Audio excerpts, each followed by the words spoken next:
मैं चाहता हूं हम सब ओपन करेंगे इब्रानियों की पत्री 10वां अध्याय।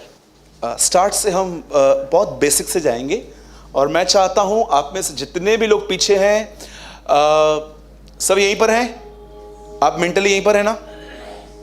प्लीज आज का वर्ड प्लीज अब अपने ऊपर से मत जाने दीजिए। It's very special word. लिखा है उस महान उद्धार से वो लोग कैसे बचेंगे। हम उद्धार कहते हैं, हिब्रू में लिखा है this is a great salvation. ये एक महान उद्धार है। उद्धार पापों से है तो ये भी एक सिन है। अगर आज का वर्ड आपने समझा ना, आप अपने लाइफ में है ना बहुत सारी बातों से मेंटली और फिजिकली आजाद हो जाओगे। आमीन। 10:1 10 अध्याय उसका पहला वचन। क्योंकि ये वर्ड इतना डिफिकल्ट है समझना, क्योंकि ओल्ड टेस्टामेंट का है, काफी लोगों ने इसको पढ़ा नहीं होगा, इसलिए मैं कहता हूं ताकि आप जानो। मैं स्टोरी के तौर पे आपको एक्सप्लेन करूंगा। इंग्लिश में भी लगाइए। क्योंकि व्यवस्था जिसमें आने वाली अच्छी वस्तुओं का प्रतिबिंब है और उन असली स्वरूप नहीं, इसलिए एक ही प्रकार के बलिदानों के द्वारा जो प्रतिवर्ष अचूक चढ़ाए जाते थे पास आने वालों को कदापि भी सिद्ध नहीं कर सकते। The law give us only unclear picture. ये क्या लिखा है? Of the good things coming in the future.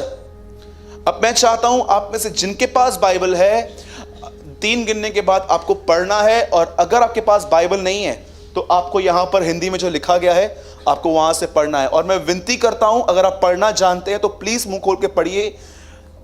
यदि तू यीशु को प्रभु जानकर अंगीकार करे और विश्वास करे निश्चय बचेगा।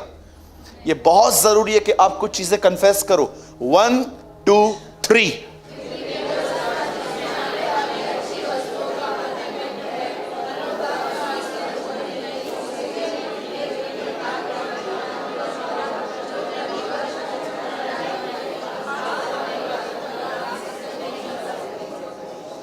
Praise the Lord. क्योंकि व्यवस्था जिसमें आने वाली अच्छी वस्तुओं का प्रतिबिंब है पर उनका असली स्वरूप नहीं। अब सब ध्यान दीजिए, मेरे हाथ में एक बाइबल है, एंटायर बुक्स हैं इसके अंदर परमेश्वर के 66। पुराने नियम में 39 है और नए में 27 है। जो 39 बुक्स हैं उनको कहा जाता है पुरानी वाचा, और जो नए हैं 27 उन्हें कहते हैं नई वाचा। ये जो हम कहते हैं पुराना और नया नियम, ये इंसानों के द्वारा दिए गए शब्द हैं, पर बाइबल में नियम कहाँ भी नहीं पाया जाता है। बाइबल में बताया गया है पुराना और नया नियम नहीं, पुरानी और नई वाचा। अब सुनिए, इस पुराने नियम के अंदर जो भी होता था ये पिक्चर था कि फ्यूचर में एक दिन रियलिटी में ऐसा होगा। यहां पर लिखा गया है the law give us only as unclear picture. इसका मतलब क्या है? पुराने नियम के अंदर जो भी आप पढ़ते हो वो फ्यूचर में होने वाली चीजें हैं। आज वैसे ही पुराने नियम की एक चीज मैं आपको समझाना चाहता हूं कि देखो वो कैसे हुई थी और वो कैसे फुलफिल हुई थी। मैं फिर से पढ़ता हूं आपके लिए, शायद अगर किसका ध्यान ना हो तो मैं तीसरी बार आपकी हेल्प कर रहा हूं। The law give us only an unclear picture of the good things coming in the future. ये वो चीजें जो फ्यूचर में होने वाली हैं उनका धुंधला सा एक पेंटिंग दिया गया था। अब सुनिए, बाइबल ऐसा बताती है कि एक दिन आया जब परमेश्वर ने इब्राहिम को चुना। बोलो इब्राहिम। आप सब जानते हैं कि इब्राहिम से एक बेटा पैदा हुआ था, उसका नाम था इसहाक, और इसहाक से 2 बेटे पैदा हुए। मैं आपको जस्ट जेनेलॉजी वंश बता रहा हूं। इसहाक से 2 बेटे पैदा हुए, एक का नाम एसाव और याकूब था। ठीक है, अब इसको भी छोड़ दो, अब यहां से स्टोरी स्टार्ट करते। याकूब जो था ना, उसके 12 बेटे थे। बोलो 12 बेटे। और ये 12 बेटे जहां पर रहते थे ना, उनसे इतनी संतानें उत्पन्न हुई कि वो पूरा जो देश था ना इन लोगों से ही भर गया था। और उनको एक राजा ने गुलाम बना के रखा था। बोलो गुलाम। सब बोलिए गुलाम बना के रखा था। और एक समय आया जब परमेश्वर ने मूसा से कहा तू जा और इनको लेकर आ। और जब मूसा वहां पर गया और मूसा वहां पर खड़े होके एक लाठी जो अधिकार को दर्शाती है। आप जानते हो जो वो देश था जहां पर वो लड़ने गया था, वो देश किन बातों पे बहुत फेमस है? जादू टोना, इजिप्ट। जब मूसा वहां पर गया तो वहां पर जादू करने वाले आए जिन्होंने अपनी लकड़ी को सांप में बनाया। और क्या आप जानते हो, अकॉर्डिंग टू द बाइबल, जो भी लोग जादू टोना करते हैं वो सब नरक में जाएंगे, सब नरक जाएंगे वो। कई लोग एक किसी ने मुझे किसी सिस्टर ने मुझे एक लड़के का फोटो भेजा और बोला, ब्रदर इससे मेरा रिश्ता होने वाला है, जरा बताओ तो आपको कैसा लग रहा है। आप कभी कभी देख रहे हो लोगों में अब तक वो ओल्ड बिलीव बाकी है थोड़ा सा, हाथ पढ़ो, ये पढ़ो, वो पढ़ो, ये करो, वो करो। और जानते हो बहुतों की मेंटालिटी ऐसे ही है, लोगों से मिलते हैं और बोलते हैं प्रार्थना तो करो, प्रभु मेरे लिए कुछ बता रहा है क्या? देखा है आपने? तो प्लीज आप इन बिलीव्स में मत चलिए। कभी आपने बाइबल में पढ़ा प्रेरितों के काम पवित्र आत्मा उतरने के बाद कभी चेलों ने चिट्ठी डाली थी? कभी आपने पूरी बाइबल के अंदर प्रेरितों के काम के बाद 2 अध्याय के बाद जब पवित्र आत्मा उतरा तो क्या कभी आपने पढ़ा कि उन्होंने चिट्ठियां डाली थी? बहुत लोग चिट्ठियां डालते हैं, यस नो यस नो, जब तक यस नहीं निकलता तब तक निकालते ही रहते, यस नो। कभी ये गलती मत करना। आपको पता है लोग क्यों उन्होंने कभी चिट्ठी नहीं डाली थी? क्योंकि पवित्र आत्मा आ चुका था, अब वो सब बताएगा, अब हमें इनकी कोई नीड ही नहीं है चिट्ठियों की। आप जानते हो जब मूसा वहां पर गया तो मूसा ने कहा मेरे लोगों को जाने दे, और ये राजा जाने नहीं दे रहा था। अंत में जब इस राजा ने उन लोगों को जाने दिया तो आप जानते हुआ क्या? ये वहां से निकल के एक जगह पे जा रहे थे जिसका नाम था कनान। बोलिए कनान। अब बताइए इनको मिस्र से निकलकर कनान जाने में कितना समय लगा? रास्ता कितने दिनों का था? 11 दिन का रास्ता उन्होंने 40 साल में तय किया था। और मुझे बताइए इन 40 सालों में मुझे बताइए उनको खाना कहां से मिलता था? हाँ, मुझे लगता है कुछ लोग को पता है लेकिन अभी भी सुस्ती में बोल नहीं रहे। एवरी डे मॉर्निंग में जब वो उठते थे तो क्या देखते थे? वो ऊपर से एक रोटी गिरती थी। आपको पता है एक बहुत अजीब मिरेकल मैंने पढ़ा। कितने लोगों ने भजन सहायता में यह वचन पढ़ा है, उनकी चप्पलें कभी नहीं घसी थी? मुझे एक बात बताओ, जब पैर की साइज बड़ी हो रही थी और चप्पल भी बड़ी हो रही थी, माय गॉड, मैं पढ़ रहा था, मैंने बोला प्रभु एक बात तो बता, यहां पर लिखा है कि उनकी चप्पलें कभी नहीं घसी थी, मतलब जब उनके पैर की साइज बड़ी होती थी वो चप्पल भी बड़ी होती थी। कभी आपने ऐसा मिरेकल पढ़ा था? ये सिर्फ परमेश्वर ही कर सकता है। लिखा है उनकी चप्पलें नहीं घसी, उनकी आंखों से नजर कभी कमजोर नहीं हुई, वे बीमार नहीं पड़े, और एवरी डे 40 ईयर्स ऊपर से खाना गिरता था। मुझे एक बात बताइए, अगर एक दिन आप नींद से उठ रहे हो और ऐसे ही आप उठ के ऐ हमारे पिता प्रार्थना कर रहे थे, अचानक आपकी आंखों ने क्या देखा? ऊपर से खाना नीचे उतर के आपके बेड पे आ रहा है, सामने आके पड़ा हुआ। मुझे बताओ क्या आप वो दिन कभी भूल पाओगे? समझिए, एक दिन आप नींद से उठ रहे हो, आप आंखों से देख रहे हो, एक दिन खाना नीचे आके गिरा। मैं आपको सच कहता हूं, मैं अपने बर्थडे से भी ज्यादा वो दिन याद रखूंगा कि यार एक दिन था जब खाना ऊपर से गिरा था। मुझे एक बात बताइए, 40 साल फिर वो कैसे भूल गए? 40 ईयर्स। अब मैं जो आपको समझाना चाहता हूं वो ये है, नाउ लिसन वेरी केयरफुली। जब भी वो मॉर्निंग में उठते थे वो क्या देखते थे? ऊपर से एक खाना गिरता था, उस खाने को वो उठाते थे, उसको बेक करते थे, उसको बनाते थे और खाते थे। पर आप में से कितने लोगों ने ये बात ऑब्जर्व की है कि जब वो कनान पहुंचे ये खाना बंद हो गया? How many people know this? जिस दिन वो कनान पहुंचे, आपको पता है उस दिन के बाद वो रोटी कभी नहीं गिरी, वो खाना बंद हो गया। व्यवस्था आने वाली चीजों का सिर्फ एक चित्र है। पुराने नियम का ये इंसिडेंट क्या बताता है? परमेश्वर उनको सिखा रहा था कि बहुत तुमको दिया, अब तुम्हें स्ट्रगल करना है, अब तुमको हार्डवर्क करना है। और आपको पता है उसके बाद प्रभु उनको क्या बोलता है? अब मैं तुम्हें एक ऐसे देश में ले जाता हूं जहां पर दूध और मधु की धाराएं बहती हैं। बोलो अपने बाजू वाले को, दूध और मधु की धाराएं, मिल्क एंड हनी बोलो अपने बाजू देखो, मिल्क एंड हनी।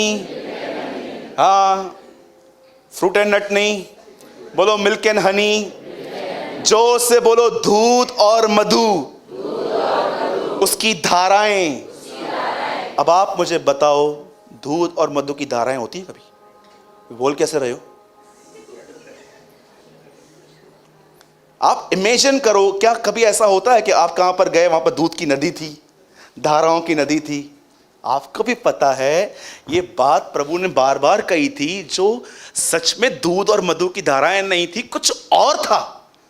अब मुझे बताओ, दूध निकालने में कितनी मेहनत लगती है? एक आदमी ने बोला, मैंने अपने घर में 2 भैंस और एक चीता पाला था। तो बोला, चीता क्यों? बोला, जब ये 2 भैंस नहीं थी तो चीता डराता था। सोचो वो कितना मेहनत करते हैं, मॉर्निंग में उठते हैं, वहां से दूध निकालते हैं। पानी डालना भी एक मेहनत है। पानी डालना भी एक मेहनत है, उसे पानी डालना ये तो समझ में नहीं आता है। कुछ लोग दूध में पानी मिक्स करते हैं कि पानी में दूध मिक्स करते हैं, लेकिन पानी मिलाना, उसके बाद घर घर बेचना, मतलब ये बात तो तय थी कि दूध को निकालने में मेहनत है। दूसरी चीज मुझे बताओ, हनी कहां होती है? मधु नीचे होती है कि ऊपर होती है? मतलब इसका मतलब साफ था कि प्रभु ये कहना चाह रहा था कि तुमको ऊपर चढ़ना है।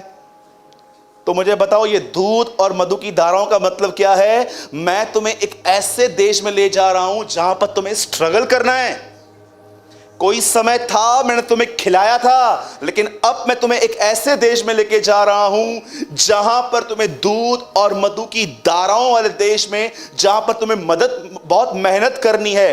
अब मुझे एक बात बताइए, पुराने नियम का ये चित्र ये नए नियम में होने वाला क्या है? आप में से कितने लोगों ने प्रकाशित वाक्य 3:20 पढ़ा है? ब्रदर ओपन कीजिए, आप मत खोलिए, आप मुझे देखिए। क्या आपको पता है प्रकाशित वाक्य 3:20 जिनके लिए आप दरवाजा खोलोगे? एक सेकंड, मैं चाहता हूं आप इसको देखो।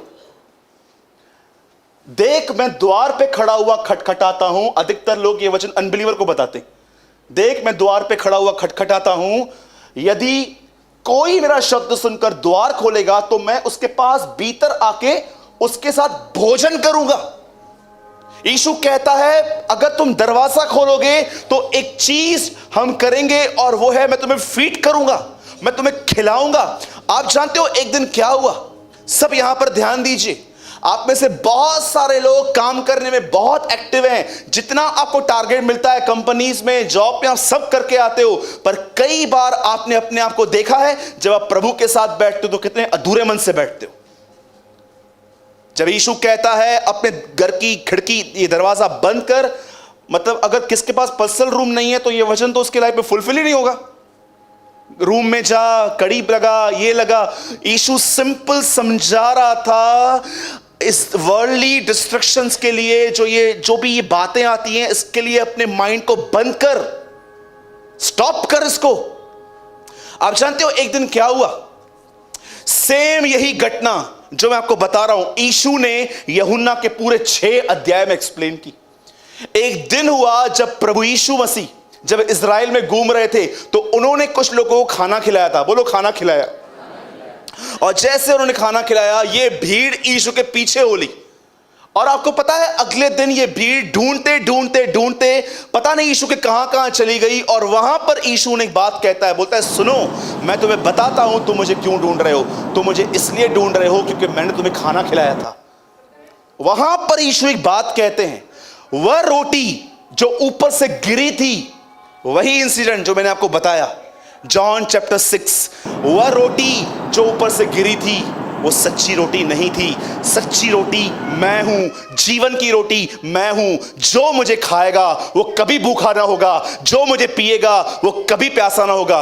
अब मैं आपसे एक बात पूछना चाहता हूं, आप में से कितने लोगों ने यह वर्ड नोटिस किया है? यीशु कहता है यह वह रोटी है जो ऊपर से नीचे उतरी है और अनंत जीवन तक ठहरती है। मैं आपसे एक सिंपल बात पूछना चाहता हूं, मैं चाहता हूं सब यहां देखें एक मिनट के लिए। जैसे पुराने नियम के अंदर परमेश्वर ने एक दिन वो रोटी बंद कर दी और उनको सिखाया कि अब तुम्हें अपने खाने के लिए खुद मेहनत करनी है। मैं आपसे एक बात पूछना चाहता हूं, क्या आप हमेशा सेकंड हैंड मन्ने पे डिपेंड रहेंगे?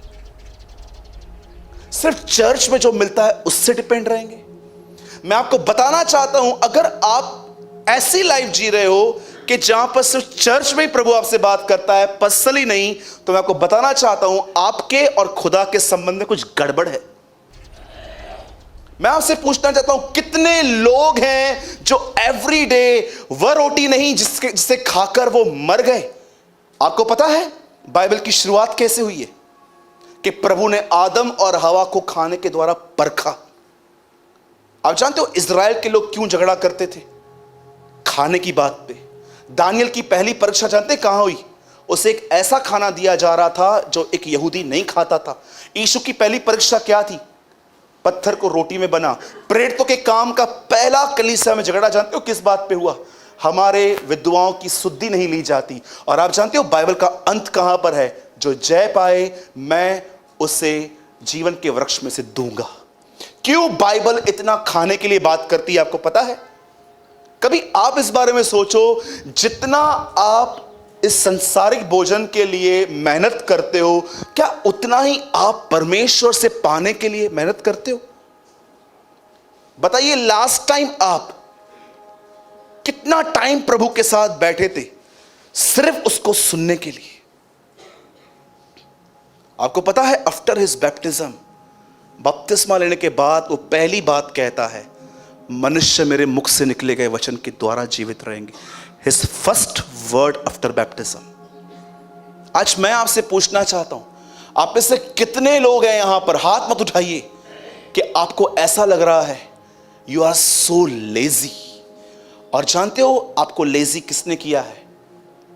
टेस्टी फूड्स ने। दानियल में लिखा गया है, मुझ दानियल ने स्वादिष्ट भोजन को त्याग कर उपवास किया। क्या जानते हैं कभी कभी एक टेस्टी फैंसी फूड छोड़ना भी फास्ट है। आज आप सोचो, इस बारे में सोचो कि क्या आपके लिए खाना बहुत इंपॉर्टेंट है कि परमेश्वर को सुनना बहुत इंपॉर्टेंट है? अगर आपके लिए परमेश्वर को सुनना बहुत इंपॉर्टेंट है कि वो आपको क्या इंस्ट्रक्शन देता है, कभी आपने इस बारे में सोचा? यीशु मॉर्निंग में उठा, एक दिन यीशु मॉर्निंग में उठा और परमेश्वर ने उससे कहा, वो लाइन देख रहा है, पापियों की लाइन है, वो तेरा कजिन बैप्टिज्म दे रहा है, जा उससे ले ले। और जब यीशु मसीह वहां पर खड़ा हुआ और उसने क्या देखा, उसका cousin brother John the Baptist preach कर रहा था, अपने पापों से पश्चाताप करो, बपतिस्मा लो। तब यीशु को यह ख्याल नहीं आया होगा कि यार मैंने क्या पाप किया है, मैं क्यों लूं? पर वो तो प्रचार कर रहा था, उसने लिया नहीं लिया? एक दिन यीशु मसीह नींद से उठा और उससे जानते क्या सुना? मंदिर में जा। और जैसे वो मंदिर में गया, ये देख रहा है सब मनी एक्सचेंजर्स शिकेल लेके, केसर के सिक्के लेके शिकेल दे रहे हैं, हाँ इन सबको बाहर निकाल। ठीक है, निकाल देता हूं। एक दिन आया जब उसकी मिनिस्ट्री इतनी प्रमोट कर गई थी, इतनी बड़ी कर दी थी, इतनी ऊपर थी उसकी मिनिस्ट्री, और एक दिन परमेश्वर ने कहा सब बंद कर, अब क्रूस पे चढ़ जा। रिमेंबर ऑलवेज, अगर आप यीशु की जिंदगी देखो तो उसके लिए भोजन से अधिक था परमेश्वर को सुनना। मेरा भोजन यह है कि मैं अपने बेचने वाले की इच्छा पूरी करूं। आपका भोजन क्या है? तो खाने पीने की वजह से, सारा दिन खा की वजह से आपका आत्मिक जीवन बर्बाद तो नहीं है? मैं ऐसे लोगों को जानता हूं जो इतना खाते हैं, चावल का पहाड़ बना के खाते हैं, इतना खाएंगे, और आपको पता है खाने की वजह से आज वो 10 मिनट से ज्यादा प्रेयर नहीं कर पाते हैं। आपको पता है उपवास क्यों किया जाता है? याद रखो, उपवास करने का मेन रीजन ये होता है कि आपका बदन आप पे इतना हावी हो चुका है। आप बाइबल पढ़ते हो, आपको ख्याल आते हैं बस बंद करो। आप प्रेयर करते हो, आपको 10 यॉर्निंग्स आती हैं। आप चर्च में कभी कभी आते नहीं हो, कभी कभी आप लाए जाते हो। आपको पता है ऐसे आदमी को पूरा फास्ट करना चाहिए, क्योंकि उसका बदन उस पर इतना हावी हो चुका है। मैं आपको सच कहता हूं, कभी कभी जब मैं देखता हूं ना मुझे बाइबल पढ़ते समय नींद आ रही है, मैं सीक्रेटली हाफ डे फास्टिंग में चला जाता हूं, क्योंकि मैं समझ जाता हूं समथिंग इज रॉन्ग। क्यों नींद आ रही है मुझे? मैं आपको सच कहता हूं, मुझे मिस्टर बीन बहुत पसंद है। जब क्लीन एंटरटेनमेंट की बात आती है ना, तो कभी कभी मैं मिस्टर बीन देखता हूं। मैं वो क्यों देखता हूं कभी कभी, उसका रीजन जानते हैं क्या है? क्योंकि वो कुछ बोलता नहीं है। आजकल बहुत सारे जो प्रोग्राम्स है ना, आप देखो टोटली नॉनवेज और डबल टॉक है, और बिलीवर्स उसको देख के हंसते भी हैं, एंजॉय भी करते हैं। हिपोक्रेट्स, सच कहता हूं, नॉनवेज टॉक चलता रहता है। आप भी जानते हो बहुत सारे कपिल्स ये वो कॉमेडी नाइट चलते रहते हैं। आप देखो उसमें चलता क्या है, सिर्फ और सिर्फ दूसरों की बातों पे वो हंसते हैं। क्या ये अच्छा है? मैं आपको सच कहता हूं, एक दिन मालूम में क्या हुआ मेरे साथ? मुझे प्रभु ने बोला लेवी व्यवस्था पढ़, और आपको पता है बाइबल में एक बहुत डिफिकल्ट है, वो इतना कुछ है उसमें, झिल्ली निकाल, गुर्दा निकाल, ये निकाल, वो निकाल। मैंने बोला प्रभु ये क्या है, मटन की दुकान है क्या? ये निकाल, वो निकाल। और मैं बोर हो गया, और आपको बिलीव करेंगे मैंने वो बंद किया, मुझे नींद आ रही पढ़ते पढ़ते, और अचानक किसने मेरे घर पे टीवी ऑन की, मिस्टर बीन चल रहा था, मेरी आंखें मेंढक की तरह खुल गई। और आप बिलीव करेंगे मैंने पूरा आधा घंटा मिस्टर बीन देखा, एक झपकी नहीं लगी। और उसके बाद मैं अपने आप में सोच रहा था, प्रभु यार बाइबल पढ़ते समय नींद आ रही थी, ये टीवी के सामने आंखें इतनी बड़ी हो गई, मैं काम करूंगा, मैं फिर से बाइबल खोलूंगा अभी। और आप बिलीव करो मैंने बाइबल ओपन की, मुझे फिर से नींद आ रही थी। मैं समझ गया समथिंग इज रॉन्ग, कुछ तो गलत हो रहा है। और then lord spoke to me, fasting कर, उपवास कर। मैं आपसे पूछना चाहता हूं, जितना आपको खाने पीने के लिए रहता है, क्या उतना आप कलाम को सुनने में? परमेश्वर ने पुराने नियम में चित्र रखा था कि मैं एक दिन दूंगा, लेकिन एक दिन तुम्हें भी मुझे फर्स्ट हैंड पाने पे आना चाहिए। आज मैं आपसे पूछना चाहता हूं, कितने लोग हैं जो अपनी नींद से बहुत प्यार करते हैं? हाथ मत उठाइए प्लीज। हाउ मच यू, सोना अलग है, पर कभी आज तक आपने परमेश्वर को सुनने के लिए अपनी नींद खराब की है? हां, मैंने देखा है लोगों को खाने से और नींद से इतना प्यार है, वो कोई कॉम्प्रोमाइज नहीं करते उससे। कुछ बहनें 3 और 5 के बीच में सोती हैं, उनके घर के बाहर से डायनासोर गुजरे तो भी नहीं उठेंगी, न्यूक्लियर बम फटे फिर भी नहीं उठेंगी। उनको बोलोगे ना कि शेर आया है उठो, वो बोलेंगी चला जाएगा खुद ही, सो जाने। मैं आपको सच कहता हूं, आप उनके पास शाम छोड़ दो फिर भी नहीं उठेंगी, इतना नींद से प्यार है। मैंने अच्छे लोगों को देखा है जो अपने आप को स्पिरिचुअल कहते हैं, अब थोड़ा उनके कंफर्ट जोन को टच करके देखो वो कितने रूड हो जाते हैं। क्या एक बार मैंने किसी को आधी नींद से उठा के कहा था दूसरे के लिए प्रेयर करनी है, और उससे प्रेयर तो की, बाद में उसने बोला यार तेरे को कोई और टाइम नहीं था क्या? ब्रदर एक काम तो करो, आप खोलो मत, यूहन्ना 3 तो लगाओ। कितने लोग हैं, अगर मैं आपके कंफर्ट जोन को थोड़ा टच करूं, ऑफिस में जाते हैं, अपना कुर्सी किधर है, पहले अपना चेयर ढूंढते हैं, मेरा कुर्सी किधर है जहां पर मैं बैठता हूं। क्यों? तू क्या एमएलए है? बैठना चुपचाप से, जो मिला। क्या लिखा है?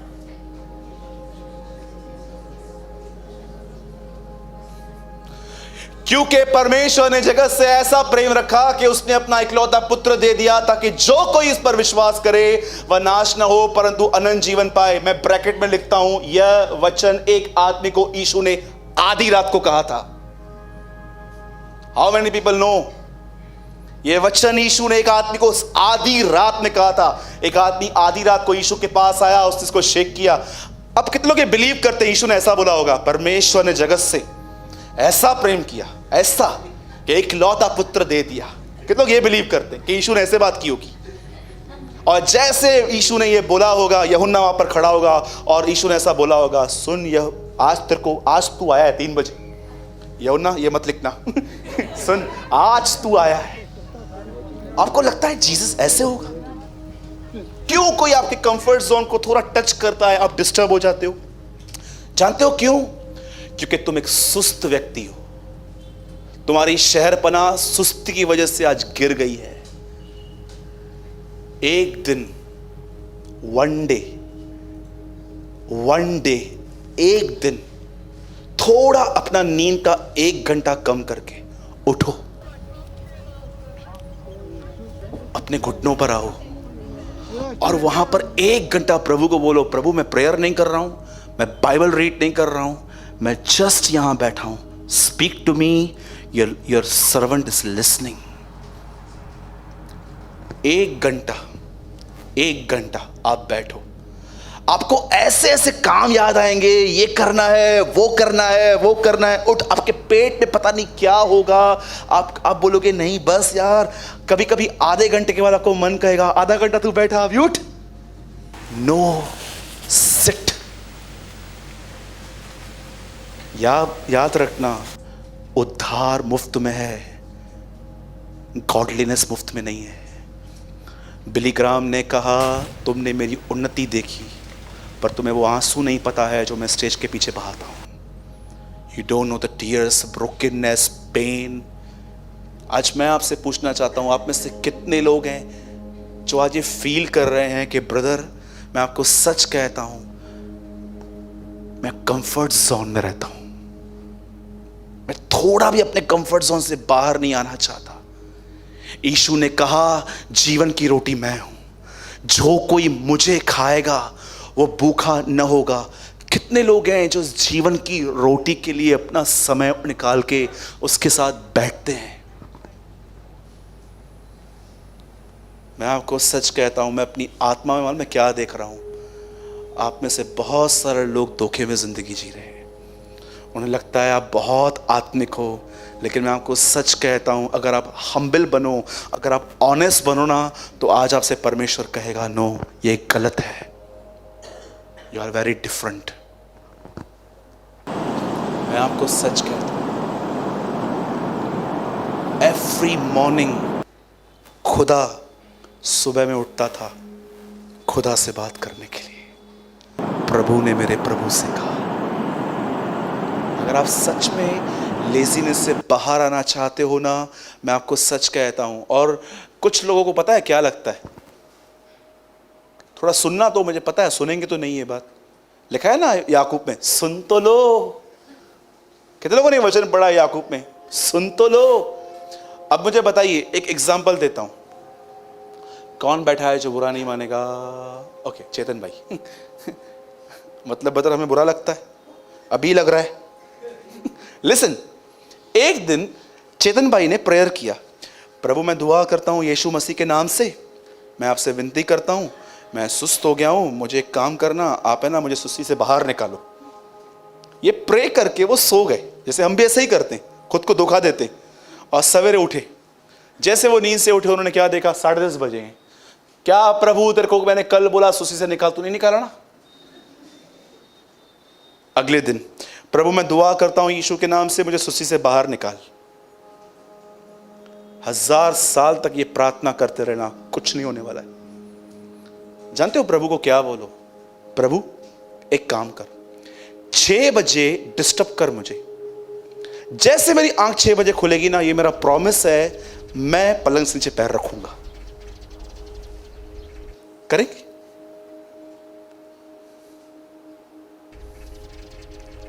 अगर आपको लगता है एक दिन ऐसा आएगा, प्रभु आएगा, सवेरे सवेरे उठेगा, बोलेगा हे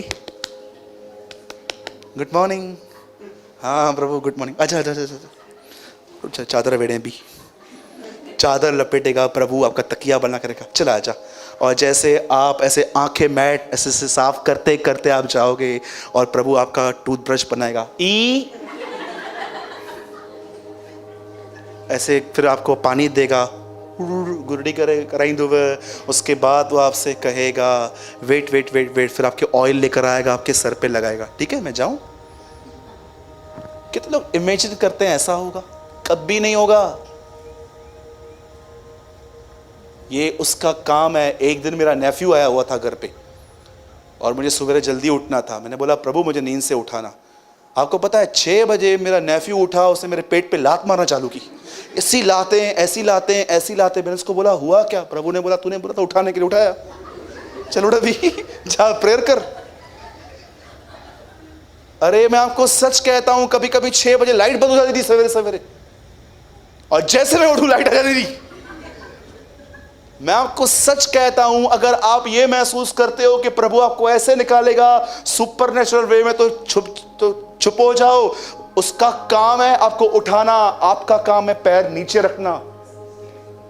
वन लास्ट क्वेश्चन, मैं चाहता हूं बाइबल बंद करो, आप सब बंद कीजिए ताकि आप इस बात को बहुत ध्यान से सुन पाए। कितने लोग ये बात जानते हैं यीशु ने पानी को दाखरस में बदला? जितने लोग जानते हैं हाथ उठाइए। ऑलमोस्ट सब जानते हैं। बताओ पानी किसने भरा? किससे बोला लोगों ने? ऐसा तो मत करो, इतने सालों से आपको मैंने सिखाया है। बोलो सेवकों ने। पानी को दाखरस में किससे चेंज किया? ओके। 5000 लोगों को खाना किसने खिलाया? पर दिया किसने? एक बच्चे ने, राइट है। नेट पानी में किसने डाली? मछलियां किसने दी? एक आदमी से प्रभु ने कहा अपना हाथ फैला। उसे हाथ फैलाया और सामर्थ आ गई। आप न्यू टेस्टामेंट का एवरी मिरेकल पढ़ो, वो तब हुआ जब मैन ने कोऑपरेशन किया। And man cooperate. अगर आप कोऑपरेट नहीं करोगे ना, मैं आपको सच कहता हूं, आप घर में भी सोए रहेंगे, यहां भी सोए रहेंगे। एक बार मैं किसी चर्च में गया था, मेरे जितने भी लाइन में सब थे, सब सोए हुए थे, सब सोए हुए थे। सच बोलता हूं। बाद में मैंने उनको बोला, आप सोए क्यों? तो एक इसने बोला, वो स्पीकर बोलना चालू करे तुम भी सो जाओगी। मैंने बोला ठीक है, चलो उठो यहां से। ठीक है, प्लीज डिनाई योरसेल्फ। यदि कोई मेरे पीछे आना चाहे तो अपनी सुस्ती का इनकार करे और मेरे पीछे हो ले। आमीन। तो ये लेजीनेस का निकलने का एक अच्छा रास्ता ये है, हमेशा परमेश्वर हाथ में नहीं देगा। आपको अपनी नींद खराब करनी है, आपको उठना है और इसकी आवाज को लेना है और आपको इस तरह जीना है। मनुष्य रोटी से नहीं, खुदा बाप के मुंह से निकले गए वचन से जीवित रहेंगे। आमीन। आइए प्रभु के लिए ताली बजाएंगे।